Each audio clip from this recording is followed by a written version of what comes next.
Dalam cerita video sebelum ini ada cerita tentang Hornet Nest di dunia intelijen, di mana sebelum ISIS diciptakanlah ideologi baru terlebih dahulu selama 6 tahun oleh 18 doktor ilmu agama. Dalam dunia ekonomi, sering kita seakan kaku kepala kita berhadapan dengan teori ekonomi yang ternyata tidak sejalan dengan aplikasinya dalam strategi bernegara. Apakah ada dualisme dalam ekonomi tersebut? Ekonomi kampus adalah ciptaan dalam tanda petik agar kalau dipraktekkan pada sebuah negara ilmu tersebut usut. Sementara yang negara adidaya lakukan itu bukan ekonomi yang diajarin di kampus. Jadi ilmu kampus ternyata ilmu ciptaan rekaan semata. Hornet Nest ekonomi ternyata ada. Ideologi ekonomi untuk menjebak itu ternyata ada. Batasan atau barrier to entry agar negara lain tidak bisa sekuat negara adik kuasa itu didesain agar negara pemenang perang yaitu Amerika dan negara Eropa Barat terus berkuasa. Mau bukti? Mana mata uang penguasa di dunia ini? 65% transaksi di dunia ini menggunakan US dollar,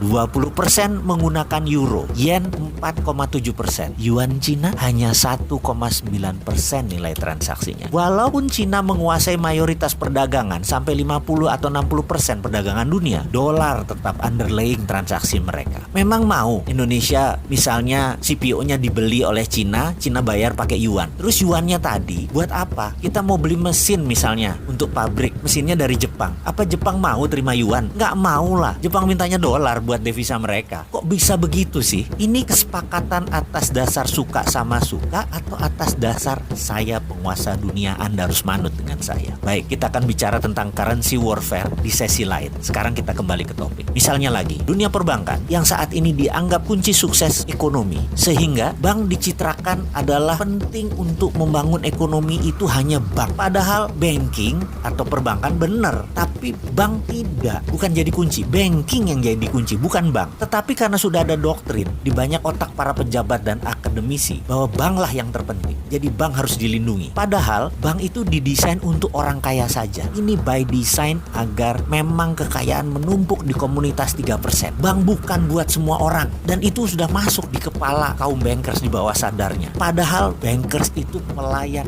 kaum kapitalis, bukan pelayan rakyat. Mau bukti? Maaf ya, kalau sudah bicara tentang banking, si Sontoloyo ini tegangan tinggi. Karena apa? Nyerempet riba, pasti tegangan tinggi. Kita lanjut. Misalnya dengan ada namanya asset based loan atau pinjaman berbasis aset. Itu hanya komunitas 3% saja yang bisa pinjam bank karena punya kolateral, punya jaminan. Coba yang lain nggak punya kolateral, jadi bisa apa? Atau kita ambil contoh lagi deh. Ini cara ngitung yang aneh bin ajaib. Kita ada kolateral, kita mau beli rumah, kita ambil KPR. Kredit ini dihitungnya caranya aneh bin ajaib karena untuk menguntungkan bank. Kita tahu pada saat kita menyicil tuh ada cicilan pokok, ada bayar bunga. Dan itu lucunya bukan pakai proporsional yang sama. Misalnya kita bayar 2 juta setiap bulan. Di awal-awal cicilan, lucu, yang 1,5 juta buat bayar bunga, yang pokoknya hanya 500.000. Nanti kalau sudah tahun ke-15 sudah mau lunas, dibalik 2 juta tadi, yang 1,5 buat pokok, yang 500.000 baru bayar bunganya. Bunganya mengecil. Itu mereka ngambil bunga di depan. Itu rentenir banget. Ini gila dunia perbankan ini. Dan herannya itu dilindungi oleh pemerintah lagi. Hebat bener dah. Kesimpulannya, bank itu menyedot dana orang kebanyakan. Namun pembiayaannya hanya untuk orang kaya. Bagi saya, kalau ini didiamkan, ini namanya kita orang bodoh. Kapan kita bisa berdiri di atas kaki sendiri kalau kayak gitu? Harusnya ada project based loan, pinjaman berbasis proyek. Tidak harus aset. Selama ada revenue, selama ada omset, selama ada profit, boleh dibiayai. Dunia perbankan harusnya dibuka lebar-lebar. Bukan dunia bank ya. Dunia perbankan harusnya dibuka lebar-lebar. Sehingga banking bisa dilakukan oleh non-bank.